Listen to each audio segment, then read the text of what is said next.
All right, we're going to start the video here on the exterior. So this vegetation here might have to be trimmed, probably directed by the HOA.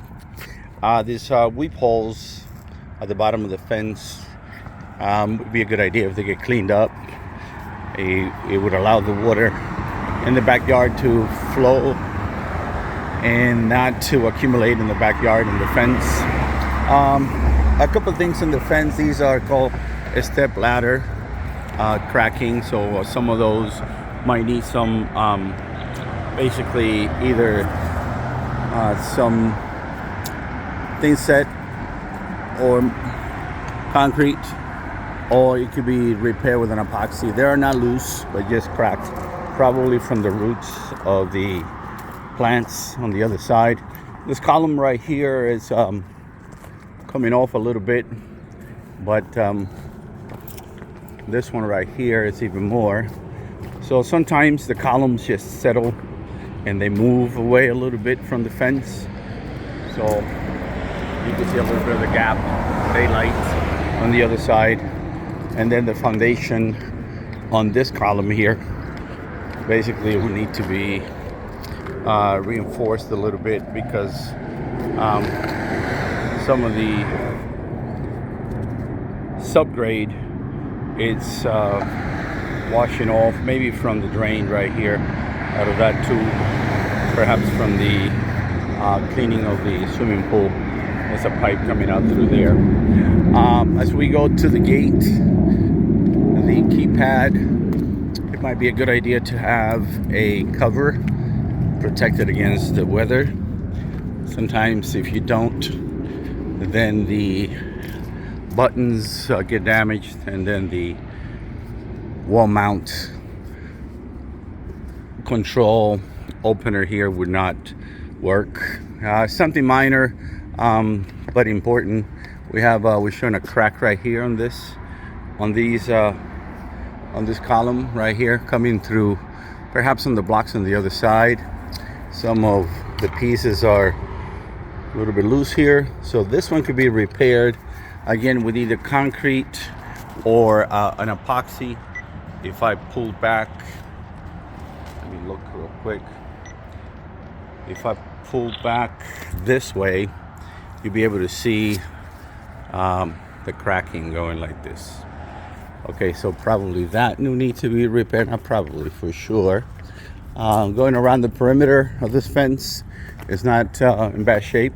This is in good shape here. Again, some of the weep holes would be good if they get cleaned out. I'll continue in the front and then the rest of the perimeter. Okay, we'll continue here. This gate to the patio or the backyard we need to be repaired, because you have a swimming pool. It has to be self-closing. The self-closing mechanism here, you can see, is broken, so that has to be repaired because of safety. So the profile on these, or the elevations on these clean outs, would be a good idea to get them lower to prevent possible trip hazard. So that's that. And here on these pavers, they're missing sand in between. That's what interlocks them. If you don't have the sand, interlocking sand, what's going to happen is they'll get loose and they start lifting up. Continue on the perimeter. This is where the main electrical panel is, here on the west side. I opened it up, looked inside, not in bad shape. Everything looks good inside. All the electrical looks great, and the breakers look in pretty good shape.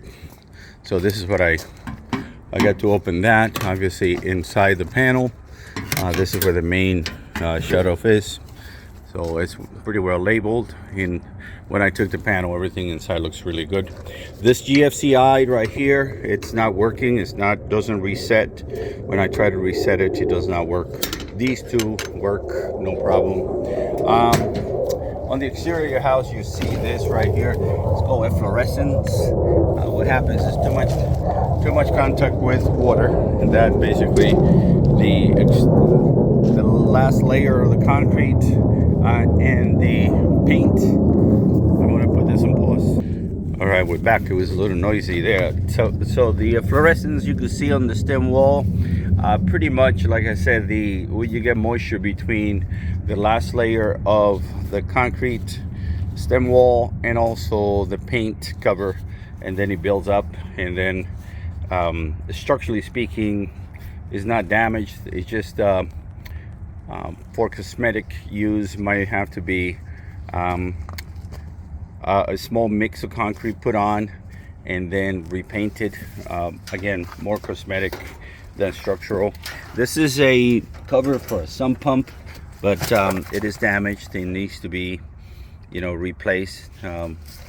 Just in the event that somebody steps over it. It is covered by this piece of wood right now. I'm checking the heat pumps on both sides, on the east and west side. Checking for temperature and making sure they work properly. This is where the main shut-off valve is.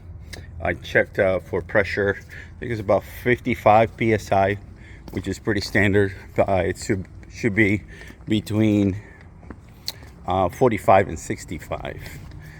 This is all the exterior. I checked the electrical right here on these outlets. They do work. Pretty much on this exterior, not much. Some minor stucco cracks, but nothing major. These electrical also worked. I put the irrigation system on manual, and I did not see any broken lines or anything like that. This is where the other heat pump is, right here on the east side. And again, we're back to where we started, right here on that gate. So then I'll do another video for the interior.